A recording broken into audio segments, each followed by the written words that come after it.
Mike McElroy here. We're at the Masters Farm located in Jonesboro, Tennessee. And today we're going to show you how to put your line fence in, and we're going to use the high tensile wire to mark that line. Now, other options that you have is to run a string, or some people may use a poly wire. The only problem with that is if you have a lot of wind, your string is going to kind of blow around and it's not going to be a straight line. I've been asked several times by contractors how you would use the high tensile wire as a guide for your line fence, because the wire then has to be threaded through the holes on the back of the timeless fence T-post. So last year I had the opportunity to work with a contractor in Mid-South Virginia that had already figured it out. So this is not something I figured out, I just wanted to share it with you. So what we did is we have our termination points or corners, the end or wherever you're going to terminate your wire at both ends, already established. So we've got one here, and then across this field 725 feet away is another point. So what I'm doing here, and you can do this with some fence stretchers, but what I have is a regular come along, and I have a fence wire grit tool, and this is something you can pick up at your local co-ops. So what I did, I just went ahead and attached this fence gripper tool to the come along, and at this end, if this H-post was turned the other way, I could take this hook and hook it in here. Unfortunately, it's not turned the right direction. Now the other end it is. So what I did, I just found a piece of rebar and stuck it in the ground, and I'm just going to slide that over so I have an anchor point to use.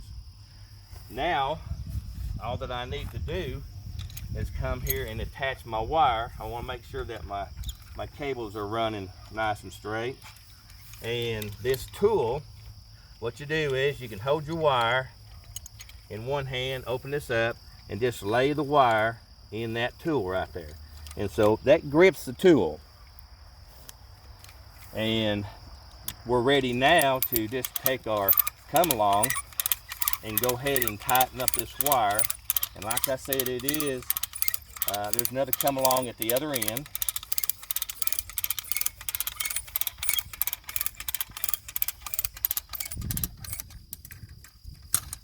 That's pretty tight right there. So what we've done already is we've walked this line, and you can go along the line and just kind of pick it up and make sure that it's straight.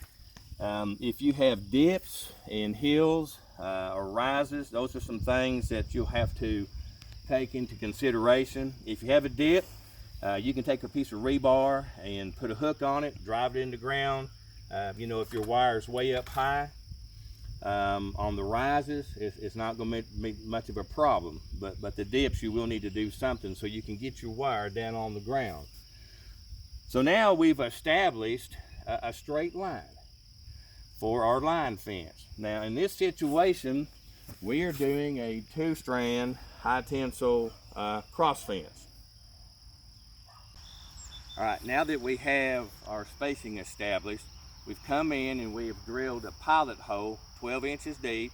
We've used the 1.5 inch by 4 foot timeless fence T-post.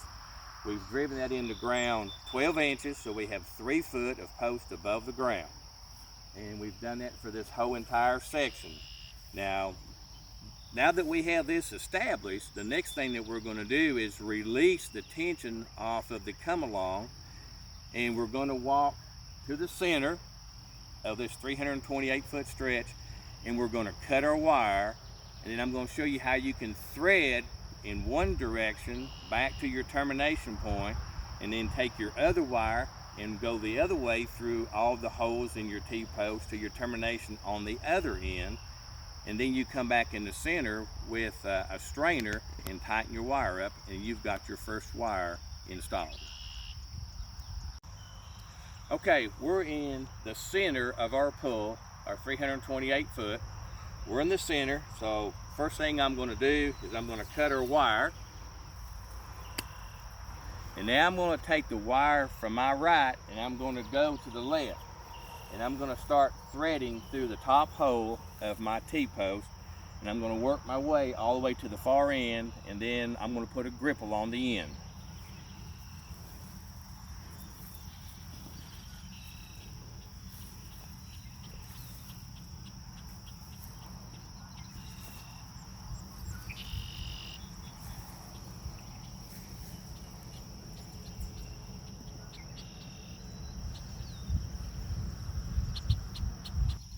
All right, so we've made it to our termination point at the other end. I've slid the wire through the top hole.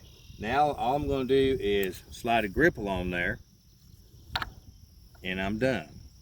Now, one thing that I will do for just a little extra caution, and I didn't bring a key with me so I can't slide this up, but I'm going to take my wire and I'm just going to bend it back so that there's no way, in case that little wheel inside there ever gives up, breaks or something like that. But now my wire is terminated, it's secured, and now I'm going to take our next wire on the ground here, and I'm going to cut 3 foot back from this end post. So I'm going to come back here 3 or 4 feet.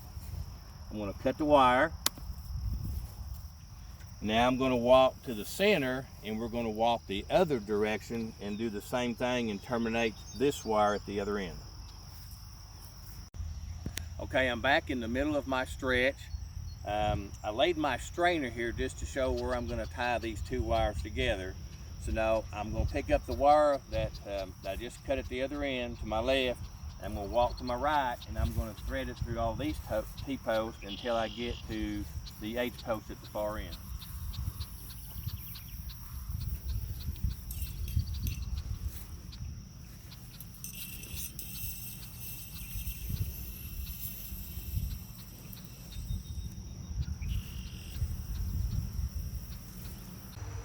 All right, so now we've come through our last hole on our H-post. Now, what I'm going to do here is I'm going to create a loop here because I'm going to have a spring gate right here, and I want to be able to hook up my handle. So I slid the gripple tool on, and then I just created a loop, and I took a pair of pliers and it created a bend so that it runs parallel. So now what I can do is take the key, which comes with the gripple. There's a little hole back here that you release that wheel. And now I'm going to slide it, and I'm going to try to get both these wires at the same time, and I'm going to slide it right on up to the very end. And now when I bring this back into the hole, there's my termination. And now I've created a loop for the handle for the spring gate to hook to. So I don't have to drill any more holes, didn't have to have no special tools. So you can create this loop, or as I did at the other end, you can just bend it back, and then that's your termination. So just want to be able to show you both of these options that you would have. Very, very simple. And like I said, this key comes with your gripples. All right, so here we're back in the center where we cut our wire, and here's our strainer. So the first thing I'm going to do, I'm going to pick a wire up. I'm going to run it through the strainer. This is a very simple knot to tie. Come around and then get ready to wind the wire around. And the first thing I did here was create this handle right here so I can go ahead and wrap this around this wire. So I'm going to make 8 wraps.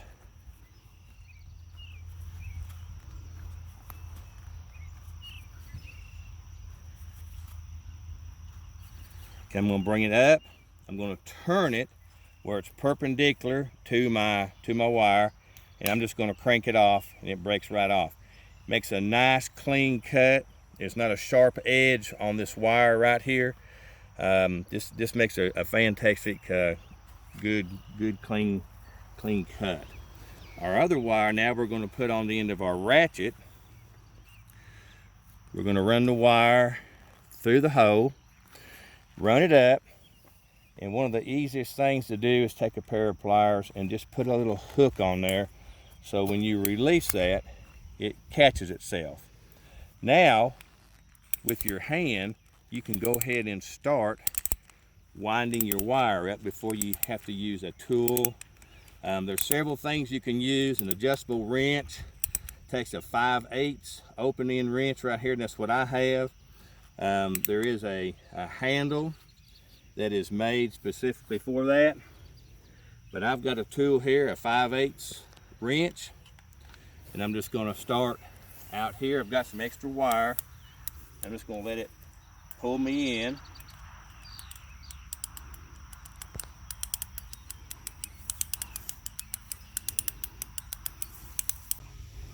Okay, so we're just about done tightening this fence up. A lot of people will ask, do I need a spring on my fence? And I'll tell them, typically no, you don't need a spring. What you want to do when you're finishing tightening up your strainer is look down your fence, and if you look down here, you can kind of see the wire is sagging. You know, you've got slack in it. So all you have to do is tighten up your fence until all that slack is taken out. And it doesn't have to be very tight. We're only talking about 150 psi, maximum 200 psi. So now you look down the fence and it stands up, it's nice and straight, it's tight, all the slack is out of it, and now we've completed our first wire. So, you know, our second wire, the only thing we're going to do is start at the end of our spinny jenny, and we'll just go ahead and thread it through probably 3 or 4 holes down, probably about 12, 15 inches, and then just complete the process over again. Put our gripple at the far end, come back here and cut our wire, go ahead and tie our strainer on there, go to the end where the spinning jetty is, and cut our wire, slide our gripple on there, and then we've got our second wire done when we come back and tighten it up. So we've completed our second wire right here. We came 15 inches below our top wire. That gives us about an 18 to 20 inch height above the ground. And typically I just like to kind of use my knee, and right there at my kneecap is the bottom wire. This top wire here would be roughly 34 inches above the ground. Another thing I wanted to show you on a spring gate, by creating this loop in here, not only did I show you where you can use it for a gate handle hookup, but also on the end of your spring, you can just weave it through, and now you've got your spring gate electrified. Now, you always want to point your gate handle toward the energizer, or toward the flow of your energy. So when I unhook this, everything from here that way would be dead. Okay, so your gate handle wouldn't be a live gate handle. And when you hook it back up, then you've got your energy flowing through here again. So that was just I hope a simple tip on how to put your spring gates up, and how to line up your fence, line fence, using the high tensile fence wire on the ground. And hopefully that'll be helpful to you in your installation of your timeless fence system. All right, one more thing I want to show you. One of the best pair of wire cutters that I can tell you about is called Nipex, and they're very powerful. I'm going to reach right in here. I'm just going to nip this off. It's that easy. You know, if you're looking for a pair of pliers, wire cutters, this is a pair that I would really think that you might be interested in, and you might want to think about. Makes life a lot easier.